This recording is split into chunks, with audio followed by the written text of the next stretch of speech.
तो hello guys, मैं और एक नया मानवा एक्सप्लेन कर रहा हूँ। इसका नाम है किलर पीटर। तो मानवा स्टार्ट करते हैं। क्या आप कुछ अच्छा सुनना चाहते हैं? इंसान तो बस एक ही है। दुनिया के सबसे श्रीस्तरीय गिरोह सबसे ज्यादा डरते हैं और वो इंसान का नाम है पीटर। उस हत्यारा के बारे में आश्चर्यजनक बात, वो 60 उम्र का एक बूढ़ा आदमी है, लेकिन तो भी फिर इतना बोलते इसका अगला सीन आ जाता है और एक बंदा बोलता है, अगर ये चीजें सामान्य रूप से चलती रहती तो एक किलर के नाम से छाप छोड़ जाते, लेकिन अब हजारों हत्यारे उसके पीछे पड़े हैं। उसने अपना सारा पैसा खो दिया है। क्या ये सच में रहमदिल नहीं है? वो महान व्यक्ति जो अपने संगठन के लिए वफादार था, अब उसे मार दिया जाने का खतरा है। ये तुम ही हो, है ना पीटर? फिर इसका जवाब देते हुए पीटर बोलता है, लेकिन तुम्हें पता है इसका कोई मतलब नहीं बनता। फिर वो बंदा बोलता है, हजारों निगाहें तुम पर है और तुम्हारे सिर पर वार किया जा रहा है। ऐसा कैसे हो सकता है? तुम अभी तक मरे नहीं। क्या ये तो दूर की बात है कि ये भी नहीं मिला। मैं जानता हूँ कि आप एक महान इंसान हो, पर ये कैसे हो सकता है? तो इसका जवाब देते हुए पीटर बोलता है, क्या तुम इसका मतलब जानना चाहते हो? भले ही तुम्हारे हजारों नहीं 10,000 भी आंखें मुझ पर हो, तुम मुझे कभी नहीं पाओगे। जवाब देते हुए वो वाला बंदा बोलता है, क्यों? फिर पीटर उस बंदे के सामने आकर अपना मास्क खोलता है और बोलता है, ये शर्म की बात है, तुम जिस प्यादे को ढूंढ रहे हो वो है। फिर वो बंदा देखकर चौंक जाता है और बोलता है, बिल्कुल नहीं, ये असंभव है। पीटर तुम? फिर पीटर अपना सिगरेट पकड़ कर बोलता है, तुम बेहद रहे हो। इसके बाद पीटर की बंदूक बात करने वाली है। फिर आगे के सीन में दिखाया जाता है 3 साल पहले, और हमको एक गली दिखाया जाता है और एक बंदा पोस्टर ऐसा ही दीवार पर लगा रहा होता है, बोलता है, मालिक मैंने आपको पहले ही बताया है, अगर आप ऐसे ही करते रहेंगे तो बहुत ही बुरा होगा। आप हमारी कॉल भी नहीं उठाते और आप खुद ये बात स्वीकार भी नहीं करते। इस दर पर आप 3 महीने भी जिंदा नहीं रहोगे। मुझे लगता है कि बंदे का स्टोरी लाइन चल रही है, क्योंकि मैं फर्स्ट टाइम मानवा एक्सप्लेन कर रहा हूँ ना, तो मुझे पता नहीं चल रहा है। अगर आपको पता लग रहा है तो कमेंट में कह दियो, ठीक है? मैं मौत से नहीं डरता। मैंने अपने जीवन काल में मौत की रस्सी पर चलते हुए बिताया है। मैंने अपने जीवन काल के 50 वर्ष कहाँ पर सौंप दिया है और मुझे इसका कोई पछतावा नहीं है। मैंने अपना पूरा जीवन बिना किसी पछतावे से जिया है। ये ऐसा ही था, लेकिन मैं अब जब इसके बारे में सोचता हूँ। फिर ये अंकल अपने आप को एक आईने में देखता है और बोलता है, मैंने कभी अपनी तस्वीर नहीं खिंचवाई है। हमको एक दुकान दिखाया जाता है, उसके सामने एक लड़की होती है और बैकग्राउंड से एक आवाज आती है, नमस्ते। फिर वो लड़की बोलती है, ओह मुझे कुछ मिडिल क्लास के बुक चाहिए था। और अंकल जी सोच के जवाब देते हैं और बोलते हैं, स्वागत है, हमारे पास सभी किताबें हैं सिवाय उसके जो हमारे पास नहीं है। फिर इसका जवाब देते हुए लड़की बोलती है, क्या आपके पास मिडिल स्कूल के बुक्स हैं? मेरे पास 1960 से लेकर 2022 तक की किताबें हैं। तुम कौन सा किताब लेना चाहती हो? कृपया सबसे हल्का वाला। इसका रिप्लाई देते हुए लड़की बोलती है, ये मेरे छोटे भाई बहन के लिए है। मैं समझ गया, आप सड़क को उस पर स्कूल में जाते हैं, है ना? हाँ। अब अपने अंतिम वर्ष में हो, है ना? मैंने आपके नाम टैग का रंग देखा। थोड़ा सा चिंतित होते हुए लड़की बोलती है, हाँ, क्या आप नाम टैग के रंग भी जानते हैं? मैं इस पड़ोस के बारे में सब कुछ जानता हूँ। मैंने देखा। हाँ, ये है। मैं सच्ची बात बता रहा हूँ, ये लड़की के इरादे कुछ सही नहीं लग रहे हैं। फिर आगे के सीन में देखते हैं, ये वो नहीं है जो मैं चाहती हूँ। मेरे पास बस 1000 कॉइन है, इसलिए मैं सब नहीं खरीद सकता। इसके अलावा ये एकदम नया है। इसका जवाब देते हुए पीटर बोलता है, मुझे ये सब नहीं चाहिए, इसलिए मैं ये सब तुम्हें दे दूंगा। और लड़की बोलती है, लेकिन कोई बात नहीं। और पीटर की वॉइस ओवर आता है, यहाँ अब इसका उपयोग हो चुका है ना? तुम्हें इतना अच्छा बनने की जरूरत नहीं है। मैं आपके आंखें देखकर बता सकता हूँ कि आप अपने छोटे भाई बहन से कितना प्यार करते हैं, इसलिए जब भी मुमकिन हो अच्छा व्यवहार करें। हाँ, या फिर आपको इसका पछतावा होगा।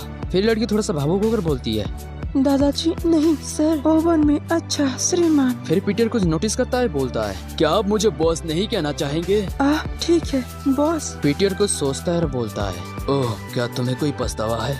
मुझे बहुत पछतावा है। मैंने बहुत ही लंबी जिंदगी जी ली है। ये सिर्फ हम इस बारे में कुछ नहीं कर सकते। यही एक सही तरीका है जिससे मैं और मेरी बेटी सही सलामत रह सकते हैं, लेकिन जो हो चुका है आप उसके बारे में कुछ नहीं कर सकते। मुझे यकीन है कि तुम ये समझ नहीं पा रहे होगे कि मैं क्या कह रहा हूँ। मुझे लगता है कि ये लड़की पीटर की ही बेटी है। आपको क्या लगता है? तो कमेंट में लिख दीजिए, ठीक है? फिर आगे स्टोरी कंटिन्यू करते हैं। इसलिए अपने छोटे और भाई बहन के लिए अच्छा व्यवहार करो और ऐसा कुछ मत करो जिससे तुम्हें पछतावा हो। फिर देखते हैं वो लड़की का ससायन होती है, पीटर को मारने वाली होती है और बैकग्राउंड से एक आवाज आती है, जब तक तुम जा सकते हो वापस चले जाओ, तो फिर मैं तुम्हें नहीं मारूंगा।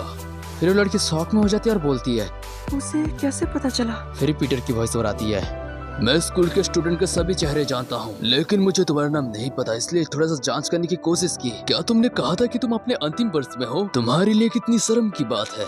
फिर देखा जाता है वो वाला सीन जहाँ पर पीटर बोल रहा होता है, उस स्कूल को बने हुए केवल अभी 2 वर्ष ही हुए हैं। धिक्कार है, मैं एक ऐसा इंसान हूँ जो जीवन भर खून की गंध महसूस की है। क्या तुमने सोचा था कि तुम अपने खंजर का गंध ऐसे छुपा सकते हो? फिर वो लड़की बोलती है, वो शुरुआत से ही जानता था, अब मेरे पास कोई चारा नहीं है। वो कुछ देखकर हैरान होती है और बोलती है, क्या मैं एक चाकू पकड़ी हुई हूँ? तो क्यों? क्या मुझे ऐसा लगता है कि मैं ही मरने वाली हूँ? फिर पीटर उस बुक की रस्सी को उठाता है और बोलता है, लो किताबें ले लो। मैं जानता हूँ कि तुम अपने छोटे भाई बहन के बारे में झूठ नहीं बोल रहे थे। मैंने इस लाइन पर 10 महीने काम किया। मैं सिर्फ आंखों से पता लगा सकता हूँ कि तुम झूठ बोल रहे हो फिर नहीं। आप सलमान आने थले से हैं मेरी तरह, है ना? वो भी वही चीजें सिखाते हैं, है ना? जवाब देते हुए लड़की बोलती है, हाँ। मुझे लगता है तुम अभी तक ये सबक नहीं सीखा है। अगर हमारे साथी हमारा खिलाफ भी हो जाता है। और पीटर उस लड़की के ऊपर झपट्टा मारता है और बोलता है, इसका मतलब ये है कि अब प्लान बी का समय आ गया है। फिर वो लड़की के ऊपर एक पंच पड़ता है और लड़की बोलती है, क्या प्लान बी? वो किसके बारे में बात कर रहा है? और पीटर जो छलांग लगाई थी लड़की को बचाने के लिए छलांग लगाई थी। और लड़की को बचाते हुए पीटर बोलता है, अगर तुम अपने मिशन में फेल हो जाती हो, यहाँ तक कि स्वयं से बालों को भी हटा देना चाहिए। फिर लड़की कुछ नोटिस करती है और बोलती है, रुको, ये तो उसके छाती से खून निकल रहा है। फिर पीटर उस लड़की को लेकर भाग रहा होता है। फिर एक बंदूक आ जाती है पीटर के पास और देखते हैं कि वो लड़की को पकड़ लिया गया है। और पीटर बोलता है, धिक्कार है। पीटर को ऊपर पंच मारता है और पीटर सोचता है कि वो पहले जैसा नहीं रहा, क्योंकि पहले और भी खतरनाक था, अभी वो बूढ़ा हो चुका है। और पीटर बोलता है, मेरा शरीर वैसे नहीं हिलता जैसे मैं चाहता हूँ। जिस बंदे ने मुक्का मारा था वो वाला बंदा बोलता है, क्या तुम्हें यकीन है कि ये प्रेत है? ये भगवान सुमिंग ने, मुझे इस बात का बहुत अफसोस है। पीटर को एक पंच पड़ चुका होता है और बैकग्राउंड से आवाज आ रही है, तुम सबसे पहले हत्यारे हो जो पहला रैंक बनाए रखा तुम्हारे सभी उपलब्धि के कारण। लेकिन मुझे लगता है कि तुम भी कैंसर को नहीं हरा सकते। इसका कोड नेम ऑक्टोपस, बॉस का बराबरी करने वाला एक विशेष हत्यारा। फिर पीटर बोलता है, बहुत हो गए बकवास, तुम मुझे मारने की क्यों कोशिश कर रहे हो? फिर वो ऑक्टोपस हत्यारा बोलता है, बहुत से आसान नहीं है। मेरे साथ क्यों? तुम्हारे पीछे हजारों लोग हैं। घटना हो जाने के बाद रोने का कोई फायदा नहीं। आखिरकार तुम्हारे सर के ऊपर एक इनाम है, 7 करोड़, जो मुझे चाहिए। हाँ 7 करोड़। इसका रिप्लाई देते हुए पीटर बोलता है, ये राशि मेरे खाते के मौजूद राशि के बराबर ही है। हाँ ये वो पैसा है जिसे तुम बचाने के लिए जीवन भर मेहनत किया है, लेकिन उस पैसे को किसी और के पास जाने देने के लिए। फिर ऑक्टोपस थोड़ा अपना रंग दिखाना स्टार्ट करता है और बोलता है, यह कितना अद्भुत है सुम्बेने। ऑक्टोपस वाला बंदा पीटर को बोलता है, प्लीज मेरे हाथों से मरने के लिए तैयार हो जा। एक बंदा मुक्का मार दिया होता और पड़े ही जा रहे होते और बैकग्राउंड से किसी की आवाज आती है, यही कारण था कि तुम्हें चुप रहना चाहिए था, अपनी कब्र खुद खोद देनी चाहिए थी। हे हम आपको हमारे लिए चीजें परेशान करने वाली क्यों बनानी पड़ी?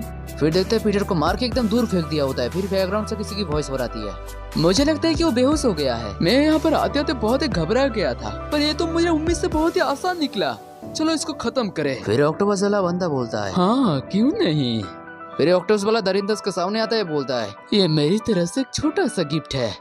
पीटर ने स्मोक ग्रेनेड फेंक दिया होता है। फिर वो बंदा बोलता है, ग्रेनेड लानत है। वहाँ पर धमाका हो चुका होता है। फिर वो धमाका खत्म होने के बाद कुछ बंदे आते हैं देखने के लिए, पर वहाँ पर कोई नहीं रहता। एक बंदा बोलता है, वो चला गया है। अरे बाप रे, वो हमको जानबूझ के कोने में लाया है। फिर ऑक्टोपस अपने बंदे के ऊपर चिल्लाता है, वो बोलता है, वो ज्यादा दूर नहीं गया होगा, उसका बहुत सारा खून बह रहा था। ठीक है हाँ। फिर हमको पीटर का लोकेशन दिखाया जाता है और पीटर वैसा ही पड़ा हुआ है और बैकग्राउंड से आवाज आती है, मैं तो ठीक से लड़ भी नहीं पाया।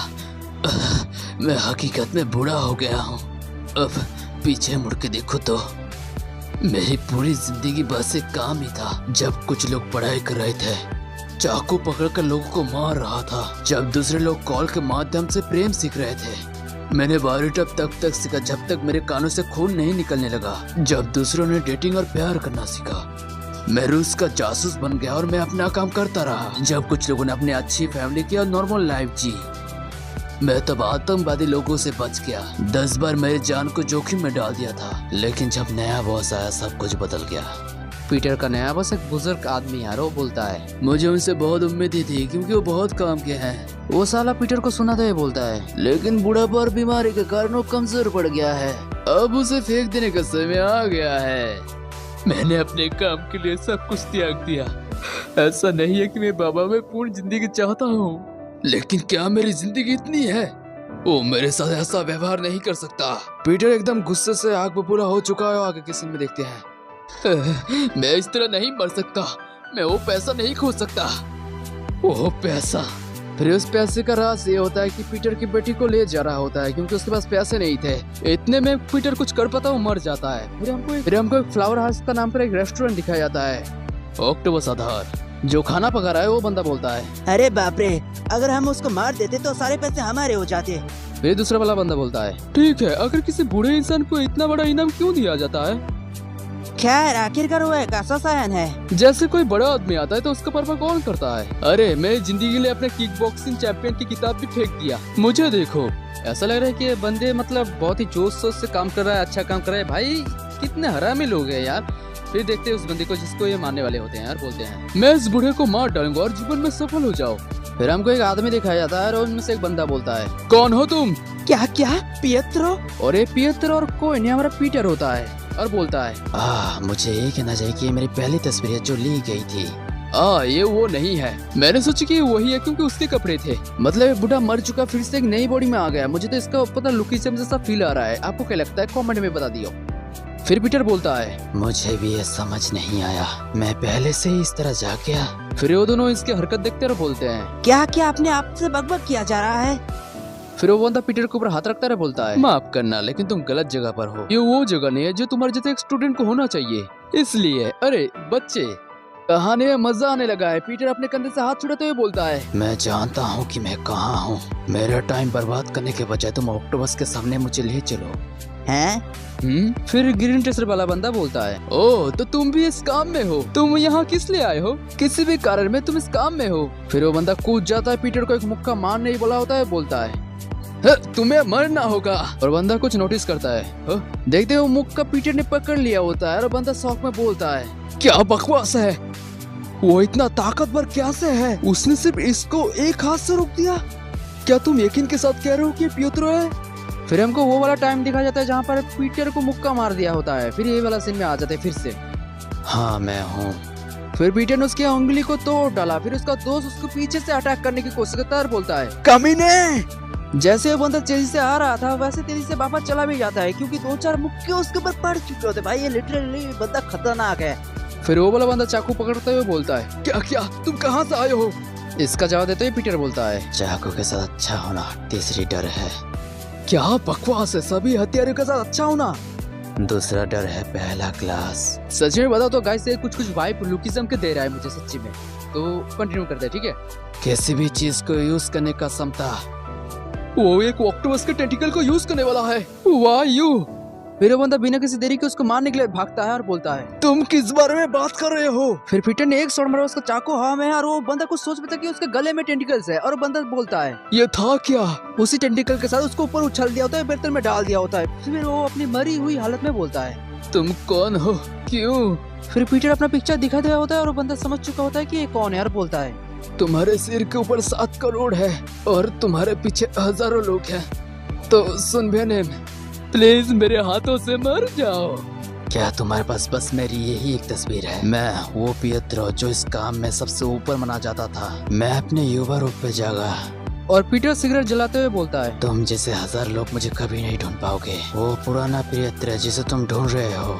फिर हमको पियत्र का पूरा फेस दिखाया जाता है। पियत्र बोलता है, अब मर चुका है पियत्रो एक बार फिर यंग। आई होप आपको ये वीडियो देखकर अच्छा लगा होगा क्योंकि बहुत टाइम से मैं इसको एक्सप्लेन कर रहा हूँ जिसके कारण मैं बाकी का मानवा एक्सप्लेन नहीं कर पा रहा था। तो लाइक कर दीजिए भाई, और मेहनत होती है बहुत ज़्यादा, ये थोड़ा सा ज़्यादा ही लंबा था। तब तक के लिए बाय।